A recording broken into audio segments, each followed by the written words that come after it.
வணக்கம், இது உங்கள் தமிழ் சைனிக். இந்த வீடியோவில் வந்து 8வது பே கமிஷன் பற்றி ஒரு சில அப்டேட்ஸ் எல்லாம் பார்க்க போகிறோம். ஸோ அது முதல் அப்டேட் வந்து பார்த்தீங்கன்னாக்கா மெயின் ஸ்ட்ரீம் மீடியாலலாம் ஒரு பர்சன்டேஜ் மென்ஷன் பண்ணி கொடுத்துட்ருக்காங்க. 30லேருந்து 34% வரைக்கும் 8வது பே கமிஷனில் பேமெண்ட் வந்து அதிகமாகிறதுக்கான வாய்ப்பு இருக்குதுன்னு சொல்லிட்டு ஒரு வாரத்துக்கு முன்னாடி வந்து சொல்லிட்டு இருந்தாங்க. அதை பற்றி நிறைய வீடியோஸும் நீங்கள் வந்து யூடியூப்பில் வந்து பார்த்துருப்பீங்க. ஸோ அதை பற்றி நம்ம சேனலில் வந்து பேசியிருக்க மாட்டோம். ஏன்னா அது வந்து ஒரு கண்துடைப்புக்காக மட்டும்தான் இருக்கும்னு சொல்லிட்டு நம்ம ஏற்கனவே வந்து இந்த மாதிரி தவறான தகவல்கள்லாம் நீங்கள் வந்து நம்பாதீங்க.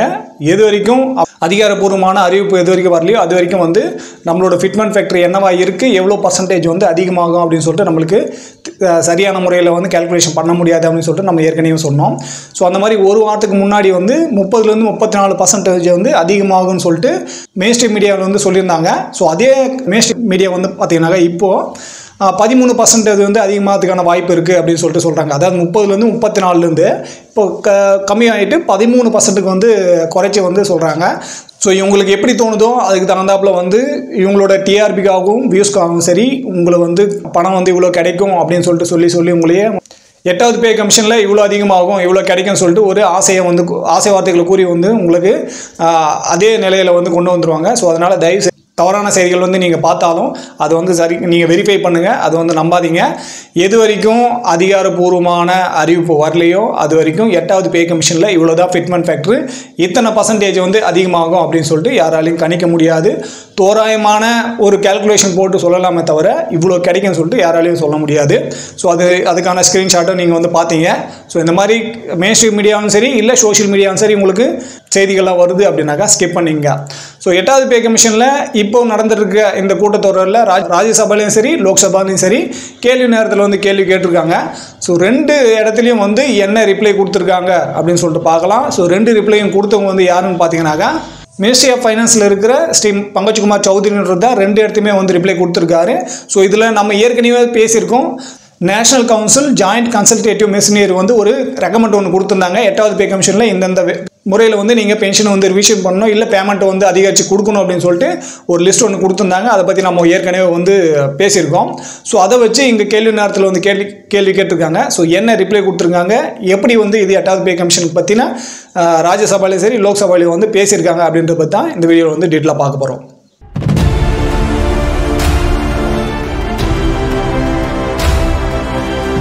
லோக்சபாலையும் சரி ராஜ்யசபாலையும் சரி இந்த 8வது பே கமிஷனை பற்றி கேள்வி கேட்டிருக்காங்க. ஸோ முதல்ல வந்து நம்ம லோக்சபாவில் நடந்த பற்றி பேசலாம். இதோட கேள்வி நம்பர் வந்து பார்த்தீங்கன்னாக்கா 150. ஸோ 8வது பே கமிஷன் பற்றி இதில் என்ன கேட்டிருக்காங்க அப்படின்னாக்கா 8வது பே கமிஷன் வந்து ஜனவரிலேயே வந்து அனௌன்ஸ்மெண்ட் பண்ணியாச்சு. அப்படி இருந்தும் அதுக்கான வேலையை வந்து எதுவுமே நடக்கலை. இப்போ வந்து கிட்டத்தட்ட 6 மாதத்துக்கு மேலே ஆயிடுச்சு அதோட அறிவிப்பு வந்து அறிவிச்சு. ஸோ அதோட சேர்பர்சன்ஸும் சரி அதோட மெம்பரும் சரி 8வது பே கமிஷனுக்கான அப்பாயின்மெண்ட் வந்து இன்னும் பண்ணாதான் இருக்குது.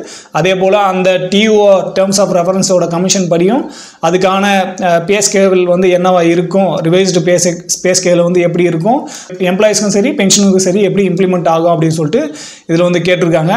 ஸோ அதுக்கான ரிப்ளை வந்து இங்கே ஏற்கனவே அதாவது நம்ம இதுக்கு முன்னாடியே வந்து 8வது பே கமிஷன் வந்து இம்ப்ளிமெண்ட் ஆச்சா என்ன ஆச்சுன்னு சொல்லிட்டு அதை கேட்கும்போது என்ன ரிப்ளை கொடுத்தாங்களோ அதே மாதிரி தான் இங்கேயும் வந்து கொடுத்துருக்காங்க. ஸோ 8வது பே கமிஷன் வந்து அண்ட் ஃப்ரம் ஸ்டேட்ஸ்லையும் இது வந்து இருக்கும் அப்படின்னு சொல்லிட்டு இதில் மென்ஷன் பண்ணியிருக்காங்க முதல் பாயிண்டில். ஸோ இது வந்து ஏ அண்ட் பிக்கான ரிப்ளையே. சிக்கான ரிப்ளை வந்து பார்த்தீங்கன்னாக்கா 8வது பே கமிஷனுக்கான அந்த சேர்பர்சன்ஸுக்கும் மெம்பர்ஸுக்கும் சரி அப்பாயின்மெண்ட் பண்ணுறதுக்காக நோட்டிஃபை பண்ணியிருக்கு கவர்மெண்ட்டு அப்படின்னு சொல்லிட்டு 2வது கேள்விக்கான ரிப்ளை வந்து கொடுத்துருக்காங்க. பென்ஷன் ரிவிஷன் வந்து எம்ப்ளாயிஸ்க்கும் சரி பென்ஷனுக்கும் சரி எப்படி இருக்குன்னு சொல்லிட்டு கேட்டதுக்கு ஸோ இம்ப்ளிமெண்டேஷன் வந்து பார்த்தீங்கன்னாக்கா எப்படி 8வது பே கமிஷன் வந்து அக்செப்ட் பண்ணி அதோட ரெக்கமெண்டேஷன் வந்து எப்படி இருக்கோ அதுக்கு தகுந்தாப்புல அதோட இம்ப்ளிமெண்டேஷன் இருக்கும் அப்படின்னு சொல்லிட்டு லோக்சபாவில் கேட்ட கேள்விக்கு வந்து இங்கே ரிப்ளை கொடுத்துருக்காங்க. ஸோ இதுவே ராஜ்யசபாவில் வந்து கேட்ட கேள்விக்கு வந்து எப்படி இருக்குது அப்படின்னு சொல்லிட்டு பார்த்தீங்கன்னா ராஜ்யசபாவில் கேள்வி எண் வந்து பார்த்தீங்கன்னா 223. ஸோ இதுவுமே வந்து பார்த்தீங்கன்னாக்கா 8th சென்ட்ரல் பே கமிஷன் பற்றி கேட்ட கேள்வி தான். ஸோ இதில் வந்து குறிப்பாக என்ன கேட்டிருக்காங்க அப்படின்னாக்கா இந்த national council of joint consultative machinery. So இவங்க வந்து தான் நம்மளுக்கு அந்த ரெஃபரன்ஸ் எல்லாம் கொடுத்தாச்சு, இவ்வளோலாம் வேணும் இந்த மாதிரியெல்லாம் வேணும்னு சொல்லிட்டு ஒரு ஃப்ரேமிங் பண்ணி டேர்ம்ஸ் ஆஃப் ரெஃபரன்ஸ் வந்து 8வது பே கமிஷன் வந்து சஜஸ்ட் பண்ணி இதெல்லாம் வேணும்னு சொல்லிட்டு கேட்டிருந்தாங்க. ஸோ அதுக்கான ரிப்ளை எப்படி இருக்குது, அவங்க என்ன கேட்டாங்க அதுக்கான ரிப்ளை எப்படி இருக்குது, அதே போல் அந்த சஜஷன்ஸை நீங்கள் எப்படி வந்து கன்சிடர் பண்ண போகிறாங்க கவர்மெண்ட்டு அப்படின்னு சொல்லிட்டு கேள்வி கேட்டிருக்காங்க. கவர்மெண்ட் வந்து எப்படி பிளான் பண்ண போகிறாங்க, எத்தனை பேர் வந்து பெனிஃபிட் அடைய போகிறாங்க, ஸோ அதுக்கு தகுந்தாப்புல என்ன பிளானிங் இருக்குது அப்படின்னு சொல்லிட்டு இதில் வந்து கேட்டிருக்காங்க. ஸோ இதுக்கான ரிப்ளை வந்து இங்கே இந்த ஸ்ரீ பங்கஜ் குமார் சௌத்ரி வந்து என்ன சொல்லியிருக்காரு அப்படின்னு சொல்லிட்டு பார்த்தீங்கன்னா, ஸோ ஏ அண்ட் பிக்கு வந்து ஆல்ரெடி நம்மளோட national council joint consultative machinery வந்து நம்மளுக்கு கொடுத்துருக்காங்க. ஸோ அதோட அனெக்ஷன் 1ல் வந்து ஆட் பண்ணியிருக்காங்க. நெக்ஸ்ட்டு வந்து சிக்கும் டிக்கும் வந்து ரிப்ளை வந்து என்ன கொடுத்துருக்காங்கனாக்கா, நம்ம எப்படி இங்கே லோக்சபாவில் வந்து ரிப்ளை கொடுத்தாரோ அதே ரிப்ளை வந்து இங்கே கொடுத்துட்டாரு. So including ministry of defence, ministry of home affairs, department of personnel and training and from states. So இது எல்லாமே வந்து இங்கே மேஜரான பெனிஃபிட் அடைவாங்க அப்படின்னு சொல்லிட்டு மென்ஷன் பண்ணியிருக்காரு. ஸோ இந்த அனெக்ஷன் 1ல் NGJCM வந்து என்ன கேட்டாங்க அப்படின்னு சொல்லிட்டு நம்ம இதுக்கு முன்னாடியே வந்து பேசியிருக்கோம். ஆனால் இதில் என்ன மென்ஷன் பண்ணியிருக்காங்க அப்படின்னு சொல்லிட்டு பார்த்தீங்கன்னாக்கா, ஸோ ஸ்டேட்மெண்ட் ஆஃப் ரெஃபரன்ஸ் இந்த ராஜ்யசபாவில் வந்து கேட்ட கேள்விக்கு அவங்களுக்கான அந்த 8th பே கமிஷனுக்கு வந்து சாஃப்ட் சைட்லேருந்து என்ன டேர்ம்ஸ் ஆஃப் ரெஃபரன்ஸ் வந்து கொடுத்துருக்காங்க அப்படின்னு சொல்லிட்டு பார்த்தீங்கன்னா, ஸோ முதல்ல சென்ட்ரல் கவர்மெண்ட் எம்ப்ளாயீஸ்க்கும் இண்டஸ்ட்ரியல் அண்ட் நான் இண்டஸ்ட்ரியலுக்கு வந்து கிடைக்கும் அப்படின்னு சொல்லிட்டு மென்ஷன் பண்ணியிருந்தாங்க. ரெண்டாவது வந்து பார்த்தீங்கன்னாக்கா, ஆல் இந்தியா சர்வீஸில் யாரெல்லாம் வந்து சர்வீஸ் பண்ணுறாங்களோ எல்லாருக்குமே இது வந்து கிடைக்கணும்னு சொல்லிட்டு கேட்டாங்க. நெக்ஸ்ட் வந்து டிஃபென்ஸ் போர்ஸஸ்க்கும் அதே போல் பாராமிலிட்டரி போர்ஸஸ்க்கும் வந்து கிடைக்கணும். போஸ்டல் டிபார்ட்மெண்ட்டுக்கு அண்டரில் கிராமிங் டாக் சேவாவில் வந்து வேலை பண்ணுறவங்களுக்கும் இது வந்து கிடைக்கணும் அப்படின்னு சொல்லிட்டோம். நெக்ஸ்ட்டு யூனியன் டெரிட்டோரிஸில் வந்து யாரெல்லாம் இருக்காங்களோ அவங்களுக்குமே இது வந்து கிடைக்கணும், அதாவது எம்ப்ளாயீஸ் யாரெல்லாம் இருக்காங்களோ அவங்களுக்கு வந்து கிடைக்கணும் அப்படின்னு சொல்லிட்டோம். Next officers and employees of the Indian audit and accounts டிபார்ட்மெண்ட்டுக்கும் சேர்ந்தவங்களுக்கும் இது வந்து கிடைக்கணும். Employees of the supreme court சேர்ந்தவங்களுக்கும் இது வந்து கிடைக்கணும். Next member regular bodies exempted ஆர்பிஐக்கு வந்து ஆல்ரெடி இது வந்து இருக்குது. அதே போல் ஆக்ட் ஆஃப் பார்லிமெண்ட்டு யாரெல்லாம் இருக்காங்களோ அவங்களுக்குமே இது வந்து கிடைக்கணும். ஸோ சென்ட்ரல் கவர்மெண்ட் அண்டரில் வர எல்லா எம்ப்ளாயீஸும் சரி, அதே போல் இன்ஸ்டியூஷனல் அண்டரில் வர எல்லா எம்ப்ளாயீஸும் சரி கிடைக்கணும் அப்படின்னு சொல்லிட்டு இதில் வந்து கேட்டிருக்காங்க. ஸோ பிக்கு வந்து இங்கே வந்து பி கேள்வி வந்து பார்த்தீங்கன்னா, ஸோ கவர்மெண்ட் வந்து இது எப்படி கன்சிடர் பண்ணுதுன்னு சொல்லிட்டு கேட்ட கேள்விக்கு இங்கே பிக்கு வந்து என்ன கொடுத்துருக்காங்கனாக்கா, 1/1/2006 இது வந்து கிடைக்கும். ஸோ இந்த ரிவைஸ்டு பே வந்து பார்த்தீங்கன்னாக்கா கேட்டகரி வைஸ் சென்ட்ரல் கவர்மெண்ட் எம்ப்ளாயீஸுக்கும் சரி, அதே போல் சென்ட்ரல் கவர்மெண்ட் எம்ப்ளாயீஸ்க்கு வந்து எல்லாருக்குமே பொருந்தும். ஸோ இது வந்து 1/1/2026 கிடைக்க வந்து ஸ்டார்ட் ஆகும் அப்படின்னு சொல்லிட்டு சொல்லியிருக்காங்க. ஸோ சி பாயிண்ட் வந்து எப்படி வந்து கவர்மெண்ட் இது வந்து பிளான் பண்ணுறாங்க, கமிஷனுக்கான அந்த ரிவிஷன் வந்து எப்படி பிளான் ஆகுது அப்படின்னு சொல்லிட்டு கேட்டதுக்கு, ஸோ இந்த கமிஷனுக்கான பெனிஃபிட் வந்து பார்த்தீங்கன்னாக்கா பே ஸ்ட்ரக்சரும் சரி, பெனிஃபிட்டும் சரி, அதோட வசதி வாய்ப்புகளும் சரி எல்லாமே வந்து பார்த்தீங்கன்னாக்கா ஒரு மினிமம் வேஜ் மூலிமா அது வந்து பண்ணுறாங்க. ஸோ இதுக்கு முன்னாடி நம்ம வந்து ஒரு வீடியோவில் வந்து சொன்னோம், அதாவது தினசரி வாழ்வாதாரத்துக்கான அது அடிப்படையில் ஒரு குடும்பத்தில் வந்து இத்தனை பேர் கணக்கெடுத்து வந்து இதை கொடுத்துட்ருக்காங்க அப்படின்னு சொல்லிட்டு. ஸோ அதுக்கு தகுந்தாப்பில் அதுக்கும் அந்த லிவிங் ஏஜையும் வந்து கணக்கெடுக்கணும். அதே போல் 15th இந்தியன் லேபர் கான்ஃபரன்ஸ் படி 1957 நடந்த ஸோ அந்த ரெக்கமெண்டேஷன் படியும் ஸோ இங்கே டாக்டர் அக்ராய்டு ஃபார்முலா வந்து மோடிஃபிகேஷன் பண்ணி அது மூலிமா இங்கே வந்து பார்த்தீங்கன்னாக்கா இங்கே நம்ம கொண்டு வரோம். இது வந்து சுப்ரீம் கோர்ட்டோட ஜட்ஜ்மெண்ட் படி மினிமம் வேஜில் வந்து இங்கே ஃபிக்ஸ் பண்ண போகிறோம். அதுவும் 1/1/2026 கண்டிப்பாக அது வந்து கிடைக்கும் அப்படின்னு சொல்லிட்டோம். ஸோ இங்கே நம்ம ஏற்கனவே சொன்ன மாதிரி அந்த லிவிங் வேஜை வந்து பார்த்தீங்கன்னாக்கா 3லேருந்து 3.6 வந்து இங்கே ரெக்கமெண்ட் பண்ணுறத வந்து கமிட்டி வந்து கன்சிடர் பண்ணுறதாகவும், இந்த மினிஸ்ட்ரி ஆஃப் லேபர் அண்ட் எம்ப்ளாய்மெண்ட்டோட அந்த பாலிசி படி அது வந்து 2019 வந்து கொடுத்துருந்தாங்க. ஸோ இதை பற்றி நம்ம வந்து ஏற்கனவே வந்து பேசியிருக்கோம். ஸோ அதை பார்க்காதவங்க அந்த வீடியோ பார்த்தீங்கன்னாக்கா உங்களுக்கு தெரியும். இந்த 3 ஃபேமிலி யூனிட்லேருந்து 3.6 வந்து எப்படி நம்மளுக்கு இதுக்கு முன்னாடி கொடுத்தாங்க, எப்படி வந்து கால்குலேட் பண்ணாங்க அப்படின்னு சொல்லிட்டு அது பார்த்தீங்கன்னாக்கா உங்களுக்கு தெரியும். ஸோ டியில் வந்து 8th பே கமிஷனில் வந்து இந்த மர்ஜர் நான் வேரியபிளான பே ஸ்கேல் இருக்கிறது வந்து எப்படி நீங்கள் வந்து கம்மி பண்ணுறாங்க அப்படின்னு சொல்லிட்டு மென்ஷன் பண்ணியிருக்காங்க. 8th பே கமிஷன் வந்து இப்படியெல்லாம் வேணும் அப்படின்னு சொல்லிட்டு கேட்டதுக்கான அந்த பாயிண்ட்ஸ் தான் நம்ம வந்து இங்கே பார்த்துட்ருக்கோம். ஸோ இது வந்து இன்னுமே பே கமிஷனோட அந்த ரெஃபரன்ஸ் படி இங்கே வந்து நம்ம கிடைக்கல. இது வந்து நம்ம பே கமிஷனில் வந்து இந்த மாதிரியெல்லாம் இம்ப்ளிமெண்ட் பண்ணணும்னு சொல்லிட்டு நம்ம கேட்டிருக்கோம். ஸோ அதை தான் இப்போ வந்து நம்ம பார்த்துட்ருக்கோம். ஸோ 8th பே கமிஷன் வந்து இந்த ஸ்கேல் வந்து பார்த்தீங்கன்னாக்கா இங்கே வேரியபிளாக இருக்குது. ஸோ அதை வந்து இங்கே ஒருங்கிணைக்கணும் அப்படின்னு சொல்லிட்டு கேட்டதுக்கு பே லெவல் 1லேருந்து பே லெவல் 6 வரைக்கும் பார்த்தீங்கன்னாக்கா இங்கே ஒரே மாதிரி இருக்கணும் கொடுக்கணும் அப்படின்னு சொல்லிட்டு இங்கே வந்து கேட்டாங்க.